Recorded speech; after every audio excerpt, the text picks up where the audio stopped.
Yeah.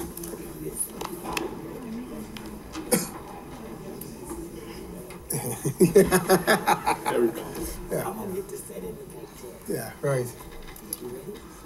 I can start. Oh, so. Good evening, and welcome to December 4th City Council meeting for the month of December 2017. And it will be presided by the Honorable Robert Odekirk presiding.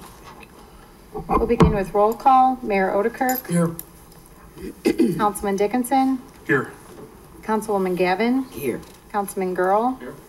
Councilman Hug. Absent. Councilman Morris. Absent. Councilman Mudrin. Here. Councilwoman Coleman. Here. Councilman Turk. Here. First on tonight's agenda is citizens to be heard on agenda items. First is Bob Nachtree.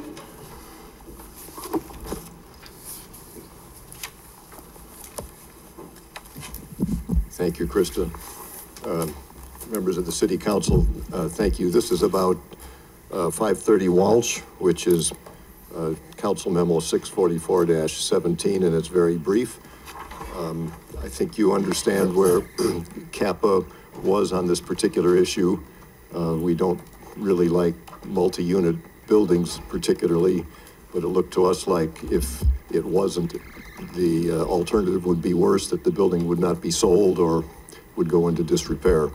But I would like to thank maybe it's Marty, maybe it's Chris, the ordinance that you wrote covers a situation that we did not think of, which is if that two-unit building were torn down by the owner, current or subsequent, that it should revert to single family. And if I read the ordinance correctly as it's written, that's what is provided for. It only stays a two-unit if the existing building remains in existence. And I thank whoever did that for that addition to this particular issue. That's it. Thank you. Thank you. Next is Dan Sofchek. Good evening, ladies and gentlemen. My name is Dan Sofchek. I'm speaking on the same property that Bob just spoke about. My father, John Sofchek, he's the owner of the property. I think Mr. Hales had written a letter to the City Council. You know, we're kind of in, obviously, as one of his 10 children, my father's still alive. He's 95 years old. He does not reside in the property, but we have some potential buyers, and they tell us through our real estate agent it's more marketable as R3, which originally was when the building was constructed back in 1926. So it only, I saw in the minutes from the November 16th meeting that my father spoke, but my father's 95 and he was not there at the Zoning Board of Appeals. That was me who spoke. So, but I'm here to answer any questions if the council has any questions about the property. When we moved in there in 1967, there were 12 of us in our family, mom and dad and 10 kids. And it was a duplex, and we turned it into a single family dwelling. And we'd like to return it to its original R3. So that's why I'm here in support of the ordinance change. And if you have any questions, I'd be able to try to answer any of them. Thank you. Thank you. Is there anyone else present that would like to speak on an agenda item this evening? Seeing none, we'll pass it over to the city manager, David Hales, to discuss tomorrow night's agenda. Thank you, Mayor and council members and the public who is attending here tonight. This will be my first time trying to get proficient on your procedure and how you like to handle pre-council meetings and others, but I'll do my best. Certainly have all the senior staff members here, or maybe all of them, to help as well. They have the bulk of the detail. What I'd like to do, if it's appropriate, is please keep in mind, as you had a chance to look over this memo, there is still some council committees. I think one to be held tomorrow night. So some of these items still will be involved in some discussion. If I can, I'd like to jump over and to begin in the section on ordinances and resolutions. Marty, there's probably nothing else prior to that time to really get into. What I'll do is just go ahead and introduce again the ordinance. Council Memo 63717. We have several parts to this. Overall, this deals with annexation of 8 parcels near the former Silver Cross Hospital, located at Maple Road and Hubbard Street. Classification to restricted business zoning and approval of an annexation agreement. As you see, there's a sub-item resolution approving an annexation agreement of 8 parcels. There's an ordinance approving the annexation of 8 parcels near the former Silver Cross Hospital located at Maple Road and Hubbard, and an ordinance approving the zoning classification of 8 parcels near the former Silver Cross Hospital, also in that same area. I know in speaking with Community Development Director, one catalyst or trigger that brought this to the council ultimately was some recommendations by staff as they met with representatives at Silver Cross Hospital. They identified that there was some of these miscellaneous parcels that for one reason or another had not been annexed into the city. There was some recommendations made that might be appropriate. So that is one reason why this is being brought to the council tonight. If I can, I'd like to just see, is there any city council questions, discussions on this annexation matter of these 8 parcels? No, this has been on the agenda, I think 2 weeks ago. There was a citizen who came forward with a petition. So we had discussed this previously. It was tabled over for tomorrow night.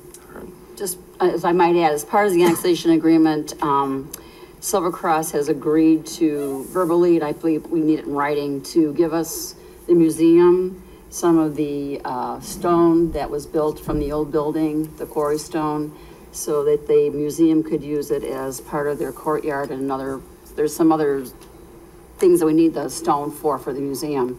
And I believe that Mr. Tryon is going to be meeting with Brett Mitchell, the architect, on Friday.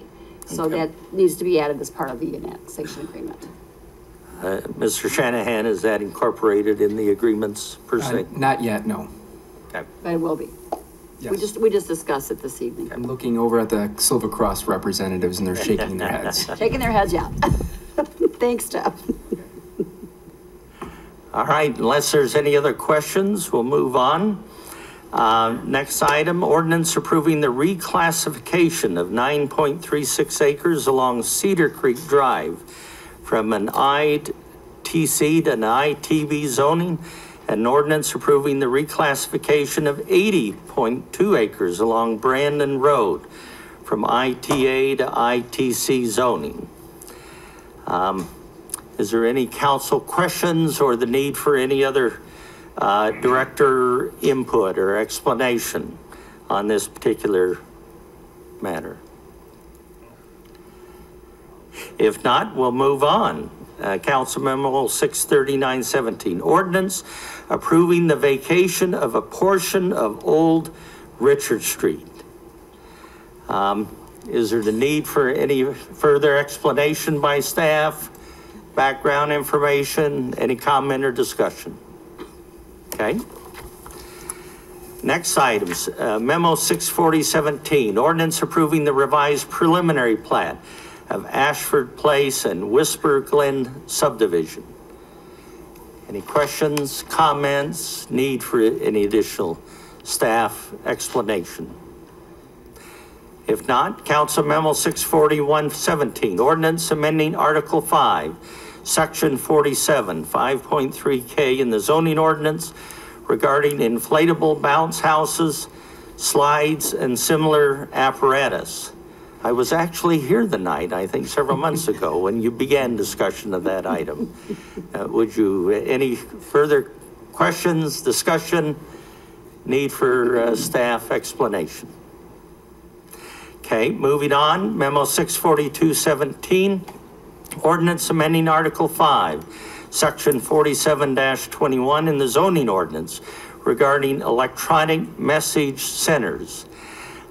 Just one quick comment. I think as I read through this material, I think reading this, I think is a positive action on the part of our staff, but you know, as with any growing community like this, oftentimes new development, new changes in technology get ahead of us. So we're trying to modernize, bring current some of our ordinances to reflect what has been approved on a case-by-case basis. And I think that's the case with this particular ordinance. Any questions, comments, or need for staff explanations? Next item, Memo 64317, ordinance approving a special use permit to allow an auto and diesel truck repair shop in the I-2 zoning district located at 608 Richard Street, petition 21759. It's Railroad Street. Railroad Street. Railroad Street, oh, excuse me. And I think we have the couple who are involved in this here tonight. So any questions, discussion, need for any staff background? Moving on to Council Memo 64417, ordinance approving a variation of use to allow the renovation of an existing structure back to its original 2-unit use, an R3 use within the R2 zoning district located at 530 Walsh Avenue, petition 21760. Any discussion, comments? Moving on, Council Memo 64517, ordinance approving a special use permit to allow an auto repair facility in an existing garage space within a B3 zoning district located at 451 Ruby Street. I think this is where the couple is here that has an interest in seeing this ultimately approved by the council. Any questions of the council? Comments? Moving on to Council Memo 64617, ordinance declaring certain properties as public nuisances. I think there was 3 or 4 particular properties that was listed in the backup material. Any questions, comments, or discussion? Moving on, Council Memo 64717, ordinance to set a date and a time for and to approve a public notice of a public hearing for amendment number 2 to the City Center Tax Increment Financing Redevelopment Plan and Project. And if I can, let me just add Council Memo 64817, very similar, but it's to set a date, time for and approve a public notice of a public hearing for the downtown tax increment financing redevelopment project area. These two, as you may have read, are interrelated. Steve Jones put together some significant information. He did indicate that if the council was interested, he had some slides, could go into it a little bit more depth in case there's an interest. I think it'd be beneficial. Okay, Mr. Jones. Thank you. We're going to show you a few visuals. Whenever you deal with TIFs, it's a very, Krista, I don't know if it matters. This one is not working today. Okay, we apologize for the fact it's only on one side. Whenever you're dealing with TIF, it's a very complicated statute-driven process. So I'm going to tell you how these two things are related, how they're different, and what the reasoning is behind what we're doing. First off, everyone knows that the city currently has a TIF district downtown. It's called the City Center TIF. The exhibit that we have is, it identifies the entire TIF in brown. Now ignore the red for a minute, and I'll explain this. The TIF district, City Center TIF, was adopted back in 2000, and TIFs run 23 years. So over the past year or so, we've had some discussions with the City Center Partnership, just mulling over how we could continue the momentum downtown without finding ourselves running out of steam with regard to incentives and redevelopment. Over that year, we've come up with some alternatives and options. And back in March, our Economic Development Committee met, and we retained, after council approved, we retained the firm of SB Friedman to basically hone in on specifics of what we could do. We have some recommendations for you, and it's really a two-part process that we're recommending. We're looking to get the city center TIF from the brown area you see down to the red area. Now you'd say, why on earth you want to shrink a TIF? Well, over the 17 years the TIF's been in existence, we've had about a dozen redevelopment agreements, but they've all been relatively compact in that small area that's identified in red. And in one of the memos, we actually identify where those redevelopment agreements have occurred. So our core area has seen a lot of redevelopment, but some of the outer fringe areas have not. Part of this was the economy. I mean, we went through 5 years of no activity downtown during the recession. As council knows, we recently expanded the special service area to basically start looking at entryways into the city, into the downtown, along with those areas north and south of our existing TIF. So we felt the best way to really guarantee sustained momentum over time, knowing that this TIF will expire in 2023, to shrink it down and to literally create a second TIF. We're going to have to go through 2 public hearings, go through 2 processes, treating each of these actions totally separate, but in effect, this is the logic behind shrinking that TIF down, getting it to the point of where all the redevelopment activity that's occurred thus far is concentrated. The rest of the brown would go away. And Krista, if you could put up the second slide.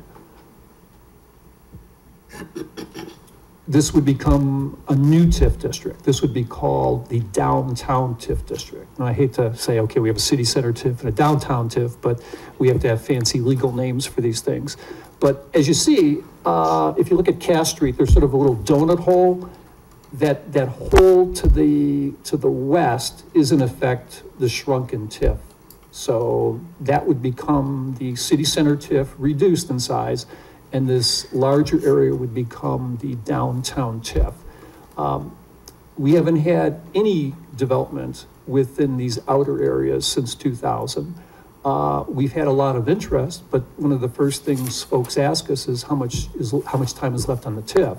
And if you're looking at a major project, 6 years of remaining TIF really isn't enough to incentivize a TIF. So we're looking to basically start fresh with this area, retain the initial city center TIF, and hopefully keep this momentum and growth to go through the process of identifying some areas outside of the core. So what these 2 ordinances do specifically, it's really the second step of the process. The first step, the council several weeks ago gave approval to do the feasibility study for this TIF. That was the first stage of the process. Now we have to actually set the public hearing date along with the date for what's called the Joint Review Board. The Joint Review Board is the it's a formal meeting of representatives from each of the taxing bodies within the Joliet area that are covered by this. That meeting has been set for Thursday, December 21st. So if council approves that becomes something that's officially on the schedule. The second thing that the ordinances do is set the actual public hearing date. And we have that public hearing date set for February 20th. That's a long way away, but we have a series of steps we have to undertake involving public notice to all property owners, legal notices, and I think there's actually 2 legal notices that have to go in the paper.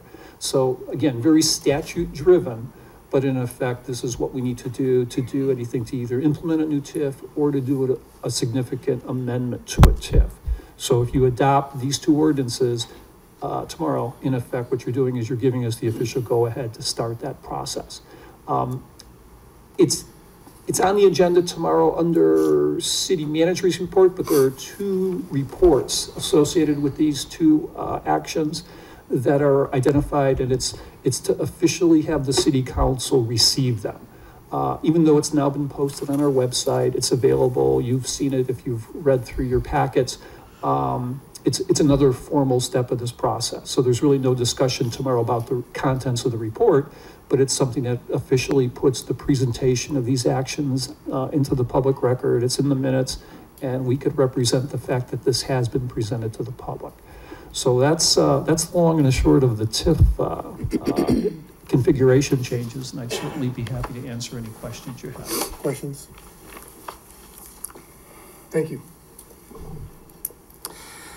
Moving on to our next section on resolutions, Council Memo 65017, resolution authorizing a substantial amendment to the CDBG fiscal year 2016 annual action plan to the 2015 through 2019 consolidated plan. Any questions, discussion? Council Memo 65117, resolution authorizing the execution of a home subrecipient agreement between the City of Joliet and the County of Will. This is closely tied in with the following 65217, resolution authorizing the allocation of home funds and the execution of a home subrecipient agreement between City of Joliet in the Will County Center for Community Concerns. The city will be taking advantage of an existing agency that has the manpower, the expertise to move ahead with, I think this is a home down payment assistance program that we're going to be using these home funds to assist home buyers with. So any questions on either one of those memos, discussions?